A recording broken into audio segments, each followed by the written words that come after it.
Na. Uy, SB, anong ginagawa niyo dyan? May tanong ako, anong gusto niyo sa lalaki? Siyempre, yung gwapo, matalino, at mayaman. Kasi alam mo bakit? Kasi yung mayaman, bibigyan niya ako ng pera. Yayaman kami ng mga magulang ko at mayayaman na kami.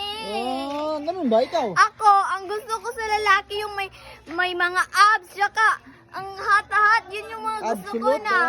Na-attract talaga ako sa mga ganun. Tapos yung mayaman para kaya nang buhayin yung magandang katulad ko. Oh, ikaw? Ang gusto ko sa lalaki, yung malaki. Malaki. At maputi. At malaki yung braso nung kayang ipaglaban ako. Ang gusto ko sa lalaki, yung malaki ang sahod sa trabaho para mamayaman na kami. Ang gusto ko sa lalaki, yung 4M, matandang, 4M, matandang mayaman at saka madaling mamatay. Ay, delikado.